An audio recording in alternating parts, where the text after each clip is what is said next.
Sian. Assalamualaikum warahmatullahi wabarakatuh. Ila hadrati sayyidina wa habibina wa syafi'ina Muhammadin sallallahu alaihi wasallam wa ila arwahi abaihi wa ikhwanihi minal anbiya'i wal mursalin salawatullahi wa salamuhu alaihi wa alaihim ajma'in wa ala ali kulli wassahabati wal qarabati wa tabi'in wa tabi'in tabi'in bi ihsanin ila yaumiddin wa ila arwahi walidina wa muallimina wa zawil huquqi alaina ajma'in. Syekh Ibn Aqil bisiril Fatihah. Bismillahirrahmanirrahim. Alhamdulillahi rabbil alamin. Ar-Rahmanir Rahim. Maliki yaumiddin. Iyyaka na'budu wa iyyaka nasta'in. Ihdinas siratal mustaqim. Siratal ladzina an'amta 'alaihim ghairil maghdubi 'alaihim waladdallin. Bismillahirrahmanirrahim. Alhamdulillahil qail. A'udzu billahi minasyaitonir rajim. Bismillahirrahmanirrahim. Tabbat yada abi lahabi wa tab. Binasalah kedua-dua tangan Abu Lahab dan binasalah ia bersama.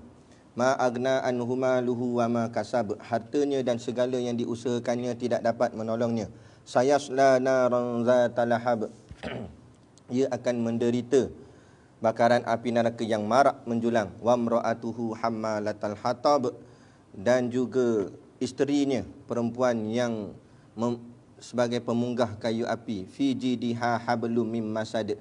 Dan di lehernya ada sejenis tali dari tali-tali yang dipintal. Suratul Lahab, nyalaan api, surah yang ke 111, mengandungi 5 ayat pada juzuk yang ke-30. Asyhadu an la ilaha illallah wahdahu la syarikalah wa asyhadu anna sayyidana Muhammadan abduhu wa rasuluh. Allahumma salli wa sallim ala sayyidina Muhammad wa ala alihi wa sahbihi ajma'in. Subhanaka la ilma lana innaka antal alimul hakim. Rabbi shrah li sadri wa yassir li amri wahlul 'uqdatam min lisani yafqahu qawli. Wala haula wala quwwata illa billahil aliyil azim. Amma ba'. Alhamdulillah, kita sama-sama panjatkan syukur kehadраtillah Subhanahu wa taala yang dengan limpah dan kurnianya diizin oleh Allah Subhanahu wa taala kepada kita pada malam ini untuk sama-sama kita meneruskan pengajian kitab kita, iaitu kitab Zadul Muta'alim. Terlebih dahulu saya menjawab soalan berkenaan dengan 15 Ramadan. 15 Ramadan berlaku, ada orang kata berlaku dukhan, ada orang kata berlaku satu suara yang aneh. Jadi ana pun taklim, tetapi kita buat rujukan. Akhirnya kita menemui bahawa hadis yang dimaksudkan itu sanadnya dicurigai. Maknanya hadis itu tidak diletakkan sahih oleh kalangan ulama. Dan ada juga yang mengatakan hadis ini palsu. Sebab perawinya itu ada yang tidak siqah. Nah, itu panjanglah kalau nak bicara tentang masalah hadis. Tapi nak ceritanya hadis itu setengah pandangan meletakkan hadis itu palsu. Setengah pandangan lagi mengatakan hadis itu tidak sahih. Walaupun tak sebut apa-apa tapi dia kata tak sahih. Jadi makna katanya tak payahlah kita nak sebar-sebarkan. Dia beginilah. Satu-satu perkara yang kita dapat, kita cek dulu kebenarannya. Kalau apa yang kita dapat tu berada di tengah-tengah, maknanya mungkin benar, mungkin tak benar, tak payah share lagi. Untuk makluman kita saja tak apa dah. Tapi tak payah pergi share kat orang. sampailah kita kalau kita rajin, kita buat kajian ke ataupun kita tanya golongan alim ulama dan sebagainya sehingga dibuktikan bahawa ianya benar.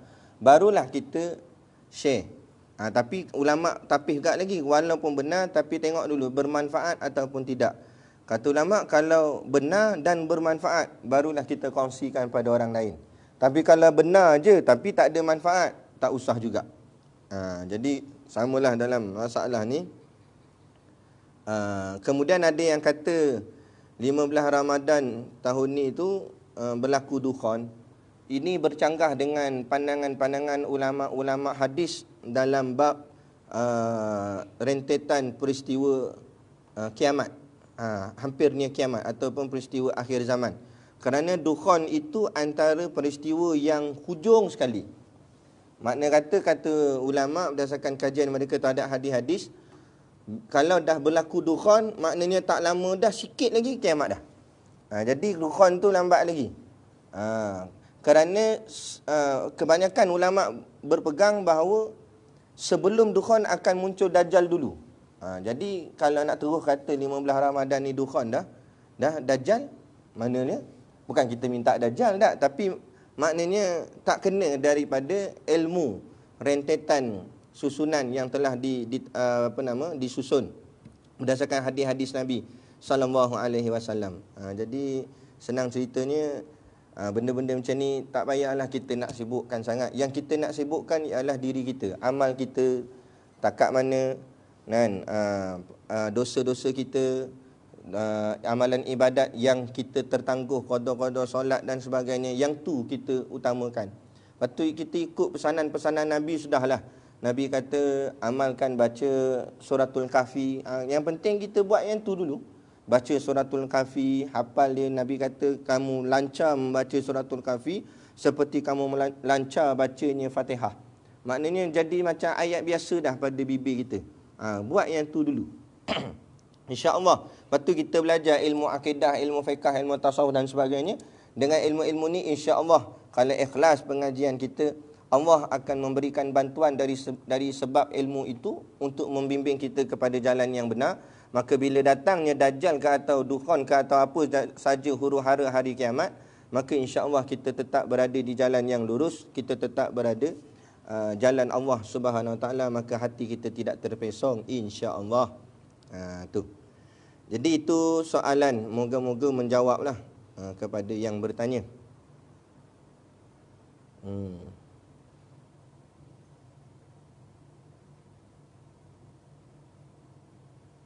Okey. Kemudian soalan seterusnya, apa ni? Ada orang tanya dia budak TikTok. TikTok pula. Kemudian dia tayang aurat dia lah. Lepas tu dia dah berubah, dia jadi baik. Tapi masa dia jahat dulu, dia ada buat tatu. Jadi bila dia dah baik ni, macam mana dengan tatu dia tu? Okey, baik. Tengok tika mana. Kalau tika semayang, ulama jawab, kalau tatu tu duduk pada tempat anggota wuduk, maka wuduknya tak sah. Jadi kena buang tatu. Dan buang tatu ni hukumnya wajib. Hukumnya wajib. Melainkan kalau berlaku mudarat pada diri. Maknanya kalau buang juga mati dia. Jadi yang tu barulah kepada darurah, maknanya lebih utamakan nyawa. Tapi kalau tak ada hal-hal lain tidak memudaratkan diri, wajib. Di sini dia kata nak hilang tatu tu kena ribu-ribu kos. Kumpul duit lah. Masa buat pandai sangat. Nak. Kata, wajar saya. Aku nak ubah tak tahulah. Tapi masa nak buat tu pun kan pakai duit. Dan masa nak buang pun pakai duit jugalah. Ribu-ribu kita kumpul lah. Buat simpanan. Kan? Tangguhlah benda-benda lain, benda lain dulu. Terpaksa korban lah demi Allah Ta'ala. Kerana agama Allah. Korban lah. Tak payah beli lah benda-benda lain. Simpan duit sampai cukup duit untuk nak buang tatu tu. Lepas tu buang. Jadi tatu tu wajib dibuang. Melainkan macam tadi kita sebut, mendatangkan mudarat pada diri. Contohnya mudarat pada diri kan? Nah, tatu dia duduk kat muka. Kalau buang, habis sobek-sobek muka apa semua. Jadi cedera teruk apa sebagainya. Yang itu dimaaf. Sebab menjadi merosakkan diri pula. Memudaratkan diri. Jadi tapi kalau di tempat yang contoh di peha dan sebagainya, yang tu boleh sebab daging tebal. Jadi tak ada mudarat selalunya. Lagipun kalau contoh tatu jenis kecil dan sebagainya, boleh dibuang. Dan hukumnya adalah wajib. Bukannya mesti. Yang ulama kata tak wajib buang tu orang mati. Mayat. Mayat ada tatu. Kita tak wajib buang tatu pada mayat tu sebab menyiksa mayat. Ada pun orang hidup, dia kena buang dululah, wajib kena buang. Selalunya setengah tu kadang-kadang dia siap, dia potong kulit belah lain yang tebal, dia tampar balik kat tempat yang ada tatu tu. Jadi tak nampak. Tapi kalau tak boleh nak buang juga, maknanya ada mudarat dan sebagainya, tetap ulama kata kena tutup. Tutuplah maknanya pakai pakaian labuh ke apa ke, lengan panjang ke apa, nak tutup tatu tu supaya tak nampak. Kerana kalau orang nampak boleh menimbulkan fitnah. Jadi fitnah ni jangan buka. Walaupun kita jalan betul dah, kita taubat dah, ni tatu cerita lama, cerita dulu. Tapi jangan kita buka pintu fitnah. Membuka ruang untuk orang fitnah kita. Maka kena tutup lah. Lain akan juga. Itu dimaaf. Ini saja tayang nak tunjuk kat orang. Kan? Sambil takbir tu penuh ni. Tatu naga sini. Orang kata, dulu gangster dia ni. Nampak? Tak payah. Itu nak tunjuk kat orang. Kan kita dah taubat. Buat betul-betul. Baik. Dah soalan ke berapa dah tu? 2. Soalan 3. Soalan 3. Mana dia? Sekejap Tanya mimpi pula ni. Kena tanya orang lain lah. Tanya mimpi. Mimpi ular lah apalah. Mana lagi? Mana Burhan? Ni Burhan. Mana soalan? Dia Burhan? Kat mana belum baca lagi? Yang anda belum jawab? 15 Ramadan ni dah. Lepas tu majlis ilmu. Majlis indra hukum akal. Itu dah jawab. Majlis ilmu. Mana ni? Yang atas ni. Walaupun majlis ilmu online, kita tetap kena jaga aurat seperti mana kita berhadapan dengan tok guru kita. Bagaimana pula dengan berdoa sekali dan aminkan doa itu melalui majlis ilmu online? Ada hukum dan dah dapat pahala tak? Ya. Sama lah. Dalam TV tu ustaz tu doa, lepas tu kita aminkan doa. Boleh? Tak ada masalah. Sama juga macam azan. Azan kat radio, lepas tu kita jawab azan. Boleh? Cumanya yang paling afdal yang real lah. Macam rakaman radio juga. Dalam dia rakaman bukan live. DJ tu bagi salam. Assalamualaikum. Kita kat sini, Assalamualaikum tu 2 tahun lepas. Rakaman. Baru tahun ni kita dengar. Kita pun jawab Waalaikumsalam. Boleh? Dan boleh pahala. Cuma kata ulama' kalau yang rakaman itu, kalau orang memberi salam tak wajib jawab. Sunat jawab. Tapi kalau yang live ni orang bagi salam, yang real lah, yang real ni orang bagi salam, wajib kena jawab. Habis jadi yang ni dia kata ni doa. Jadi doa dalam majlis ilmu boleh kita aminkan. Ustaz tu dalam TV ke dalam mana ke, dia baca doa, kita kat luar ni amin. Walaupun ianya rakaman. Ataupun kita dah play sampai habis, kita rewind balik, play lagi sekali doa tu, kita amin lagi. Boleh 18 kali tak apa. Cuma tak ada kerja. Kan? Tapi boleh, tak ada masalah. Dan boleh pahala insya-Allah. Dan pahala-pahala ni kurniaan Allah. Allah nak bagi, Allah bagi. Kalau ikut pada niat hati kita ikhlas sungguh berdoa, insya-Allah lah. Benda baik kan? Bukan benda tak baik. Okey, selesai 3 soalan. Dan ada soalan yang belum dijawab itu nanti kita akan tangguhkan dia pada kuliah kita yang lain lah, yang akan datang. Kita masuk kitab. Jadi hari ni tak ada pelajaran bahasa Arab, kita tangguh dulu. Belum lagi. Kita terus ke kitab. Muka surat yang ke-6. Qala al-muallifu rahimahullahu ta'ala wa nafa'ana wa iyyakum bi ulumihi fid dharaini amin ya rabbal alamin. Kata pengarang kitab, bahagian-bahagian hukum adat. Bahagian-bahagian hukum adat itu 4. Okey, hukum kita dah belajar dah sebelum ni, hukum akal, hukum syarak, hukum adat. Hukum akal kita dah bicara dah hukum akal tu terbahagi pada berapa? Hukum akal 3. Kena dapat betul-betul ni, kan? Confident nak jadi ustaz. 3 perkara, iaitu wajib, mustahil dan harus.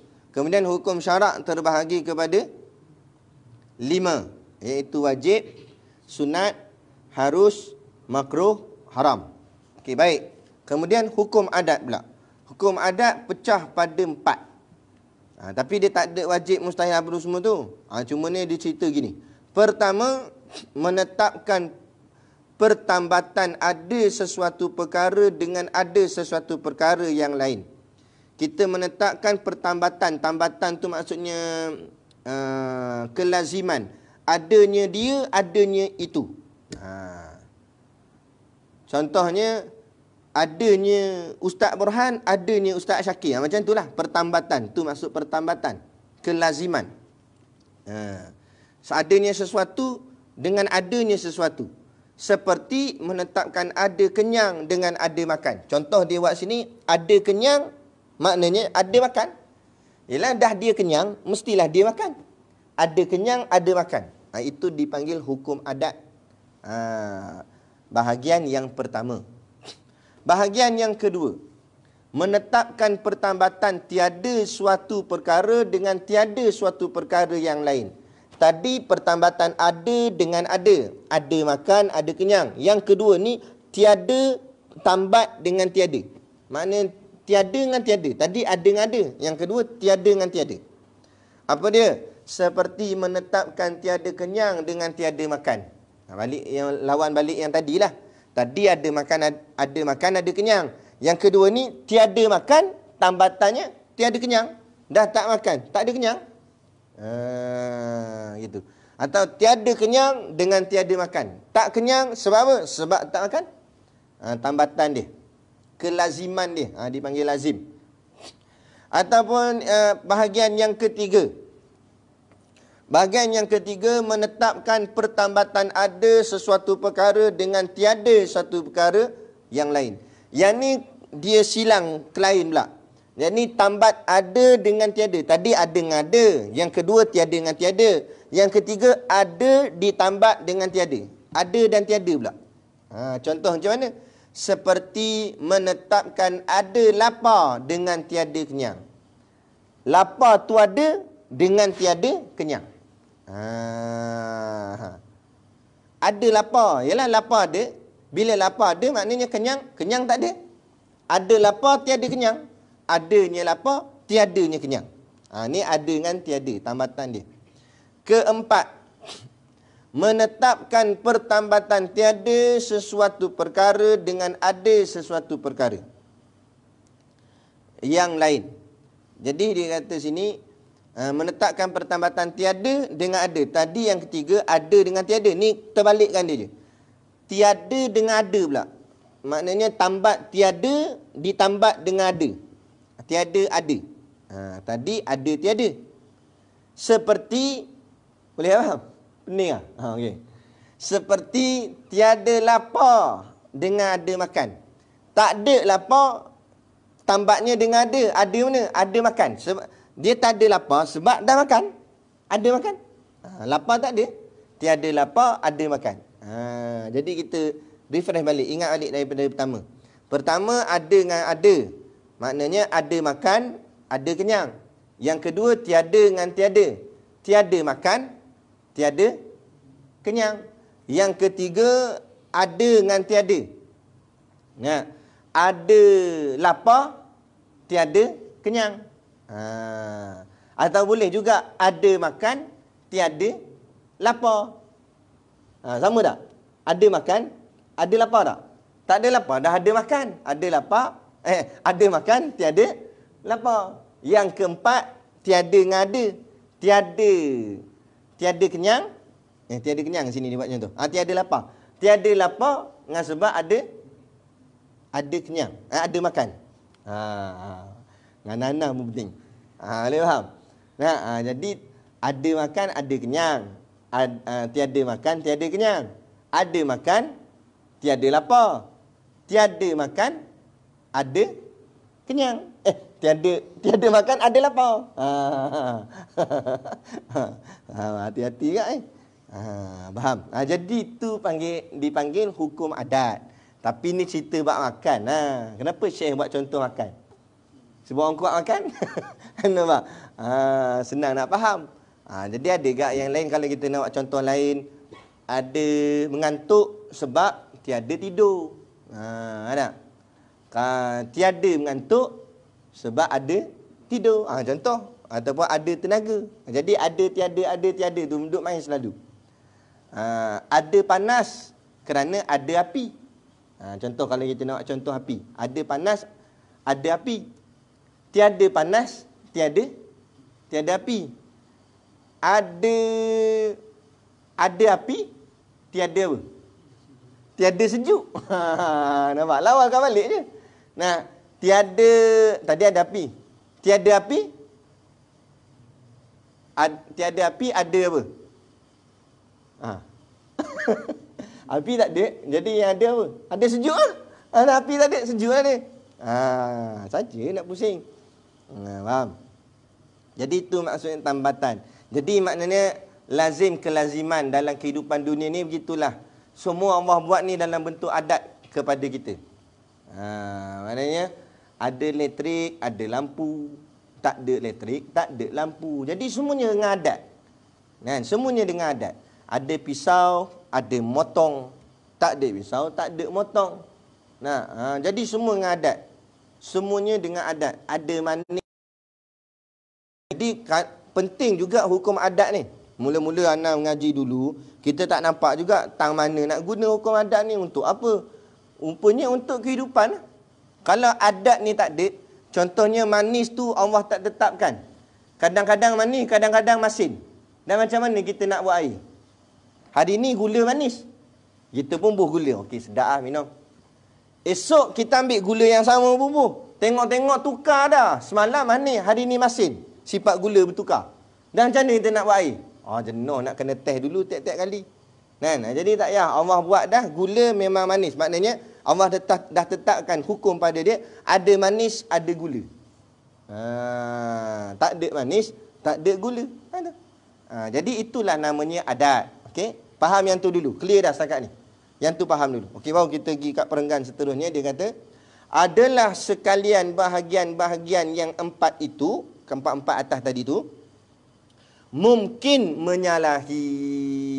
Maksud mungkin menyalahi, boleh tidak ikut adat. Boleh kadang-kadang berlaku tidak ikut adat. Tidak ikut adat tu maksudnya mencari adat. Empat ni biasa. Tapi kadang-kadang boleh tak jadi macam empat ni. 1 dalam 1000 lah. Contoh kita ambil tadi. Ada makan, sepatutnya ada kenyang. Tapi kadang-kadang Allah boleh buat ada makan, tak ada kenyang. Allah boleh buat. Patut kalau adat kata, kalau orang tu makan, kenyang lah.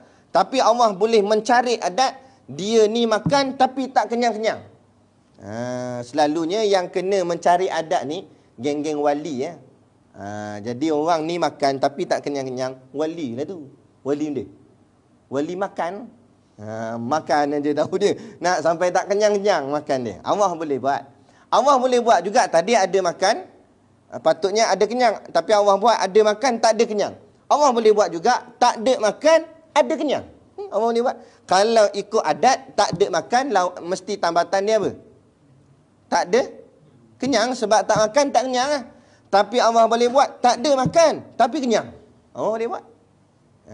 Itu yang disebut sebagai kadang-kadang ianya mungkin menyalahi. Maknanya kadang-kadang ianya boleh berlaku mencari adat dengan sebab kekuasaan Allah. Jadi maknanya yang menetapkan ada makan ada kenyang pun Allah juga. Dan yang menetapkan ada makan tak kenyang pun Allah juga. Cumanya Allah buat dalam bentuk kelaziman. Kenapa Allah buat dalam bentuk kelaziman? Fungsinya untuk memudahkan. Memudahkan apa? Memudahkan kita semualah.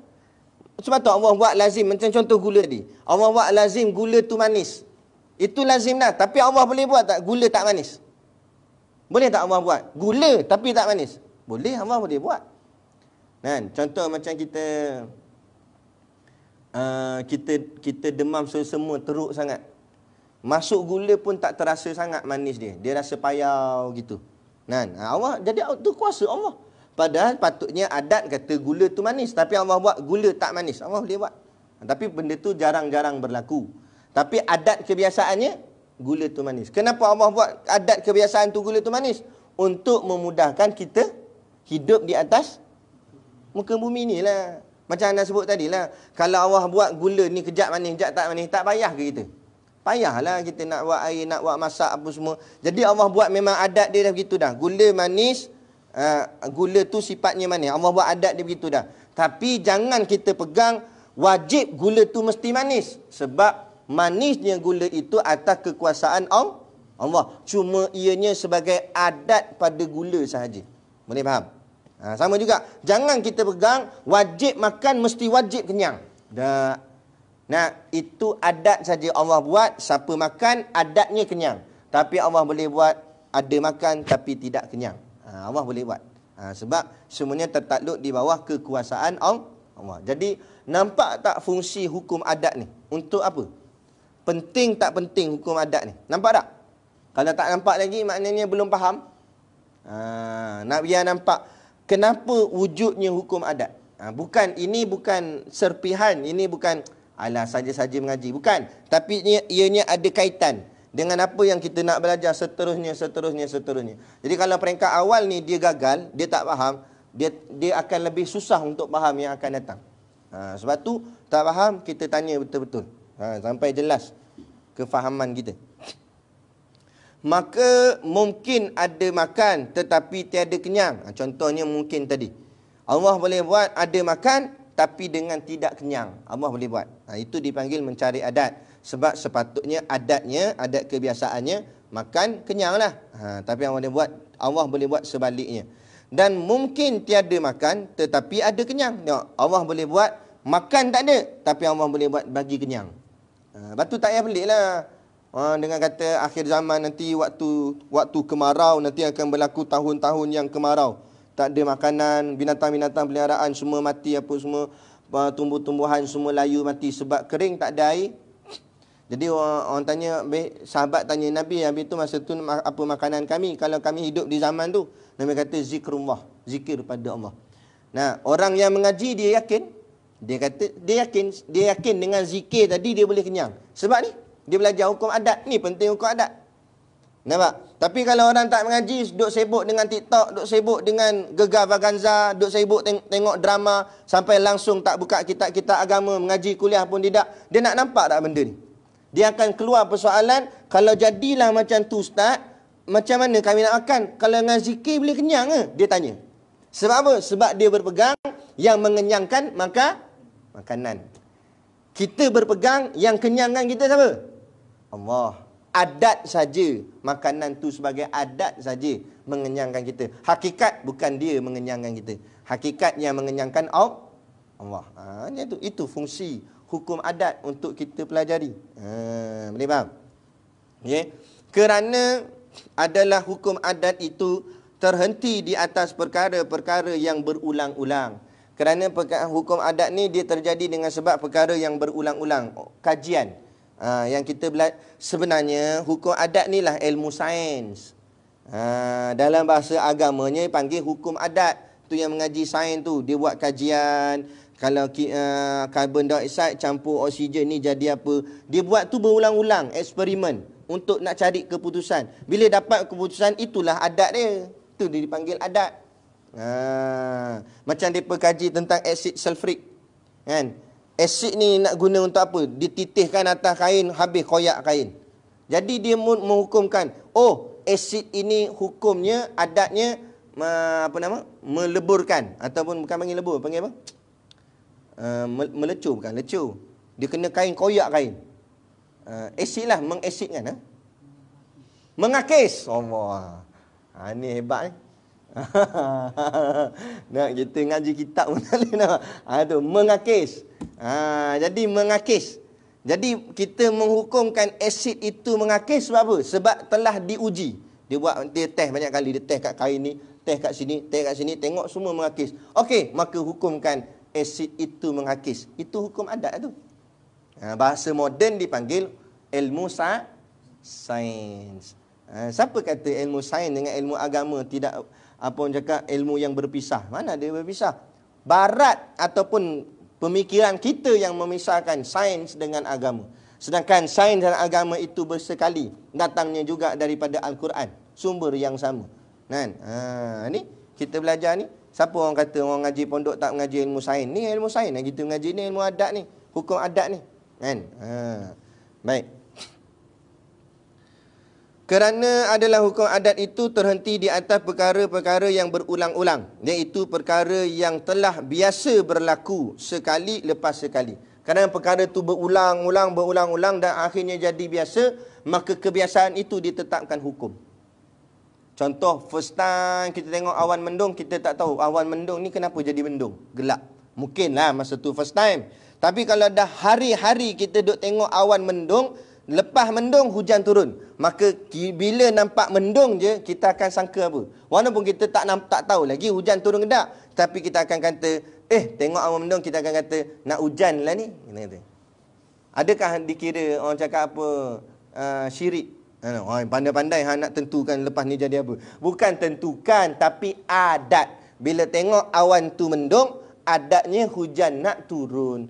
Kenapa? Sebab perkara tu sudah biasa berlaku, berulang-ulang. Itu dipanggil hukum adat. Tu cerita dia. Budak tu malas mengaji, kita pun nak tengok dia malas mengaji. Kita pun kata, tengok gaya gagal exam ni.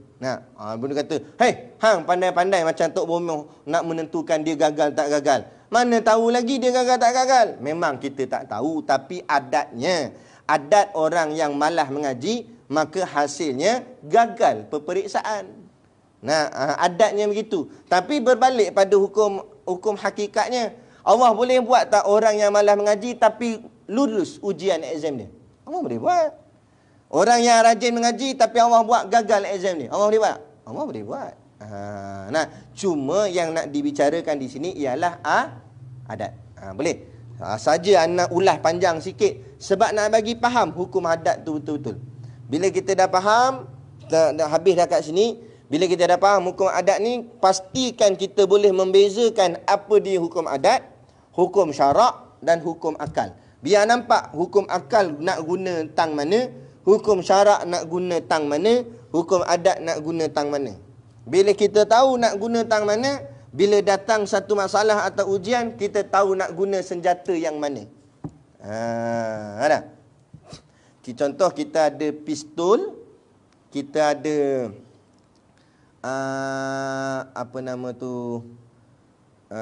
bazooka, dan satu lagi kita ada bom tangan. Tiga-tiga ni senjatanya berbeza. Kan? Tiga-tiga ni bukan. Betulkan balik. Pertama kita ada pistol, kedua kita ada sniper. Tahu kan sniper kan? Geng CS Counter Strike mesti tahu. Sniper, yang tiga kita ada bom tangan. Tiga-tiga ni senjatanya berbeza. Kerana apa berbeza? Kerana mengikut keadaan musuh yang datang. Kalau musuh tu kita tengah jalan kat lorong, tersempak di depan-depan, nak pakai apa? Pakai sniper. Nak teropong, mana tak nampak. Dah dia dekat sangat. Nampak lubang hidung. Ni ke apa ni? Macam gua. Dia pakai sniper, bodoh lah. Ataupun dia pakai bom tangan. Dengan dia mati situ. Jadi pakai pistol lah sebab jarak dekat. Kemudian satu situasi musuh tu jauh. Pakai pistol memang tak kena lah. Habis peluru tak kena. Sebab jauh. Masa tu nak pakai benda? Sniper. Nampak? Berhadapan dengan musuh yang besar. Contoh kereta kebal. Pakai pistol tak hancur benda. Kereta kebal tu siap macam ni driver dia. Tembaklah lagi. Dia tak kisah. Dan dia kereta kebal. Pakai sniper tak jadi apa kak. Habis nak pakai bom. Jadi lain senjata, lain keadaan dia, kegunaan pada keadaan dia. Sama juga. Tiga hukum ni ibarat senjata tadilah. Maka ikut pada keadaan yang datang. Keadaan yang datang tadi kita nak pakai apa? Nak pakai hukum akal, atau hukum syarak, atau hukum adat. Boleh Tak apa, telaah balik dulu yang dalam dalam telefon tu pun samalah, telaah bagi faham dulu, tak faham tanya soalan. Nanti insya-Allah kalau akan datang ana akan buat persoalan. Kita akan tanya. Kalau kes macam ni pakai hukum mana? Kes macam ni pakai hukum mana? Kalau jawapannya betul, maknanya dia dah faham dah tiga-tiga hukum ni nak guna tang mana. Boleh faham? Okey. Cuba ulang kaji balik, cek balik nota yang kalian salin tu, tengok balik. Tak faham, tanya tang mana tak faham. Nanti kita akan sambung kuliah seterusnya, bahagian-bahagian hukum wad'i. Hukum wad'i ni dia adalah pecahan daripada hukum syarak. Jadi tiga-tiga hukum dah habis, kemudian dia nak pecahkan sikit lagi yang lebih dalam sikitlah. Nanti kita akan belajar hukum wad'i. Jadi itulah, soalan dah jawab, buku pun dah baca. Cuma Lughatul Arabiah kita hari ni tak ada. Terhenti sampai hari itulah sekali apa? Wa qaryati, benda tu kan? Wa wilayati, negeri kan? Negara negeri. Latih yang tu dululah. Pagi-pagi nak cubalah praktikkan dekat dalam WhatsApp pun tak apa. Bagi salam, lepas tu sabahul khair, sabahun nur. Latih-latih kita cakap Arab, nanti lama-lama nanti dah banyak perkataan dia, semua benda kita cakap dengan bahasa Arab insya-Allah. Jadi sekadar tu pada sekadar tu pada malam ni, dan itulah yang dapat disampaikan. Wabillahi taufiq wal hidayah. Assalamualaikum warahmatullahi wabarakatuh. A'udzu billahi minasyaitonir rajim. Bismillahirrahmanirrahim. Alhamdulillahi rabbil alamin, wassalatu wassalamu ala asyrafil anbiya'i wal mursalin sayyidina Muhammad wa ala alihi washabihi ajmain. La ilaha illallahul halimul azim, la ilaha illallah rabbul arsyil azim, la ilaha illallah rabbus samawati, la ilaha illallah rabbus samawati sab'i wa rabbul arsyil azim. Ya hayyu ya qayyum bi rahmatika nastaghits, ya hayyu ya qayyum bi rahmatika nastaghits, ya hayyu ya qayyum bi rahmatika nastaghits. Allahumma ya kashifal gham wa ya farijal ham wa ya man li ibadihi yaghfir wa yarham wa ya dafi'al bala'i wal waba'i wan niqam, idfa'anna ya Allah, idfa'anna ya Allah, idfa'anna ya Allah ya rabbal alamin. Kullu bala'in wa waba'in wa hammin wa dhiqin wa shiddatin wa niqmatin wa fitnatin ma zahara minha wa ma batan, tahassana bidzil izzati wal jabarut wa tasamna bi rabbil malakut wa tawakkalna 'alal hayyil ladzi la yamut. Isrif annal bala'a wal waba'a wa sayyi'il asqam. Allahumma la tahrimna ma indaka bi syarri ma indana. Hasbunallahu wa ni'mal wakil wa la haula wa la quwata illa billahil aliyyil azim. Wa sallallahu ala sayyidina Muhammad wa ala alihi wa sahbihi ajmain. Walhamdulillahi rabbil alamin. Amin ya rabbal alamin. Taqabbalallahu minna wa minkum. Takbir.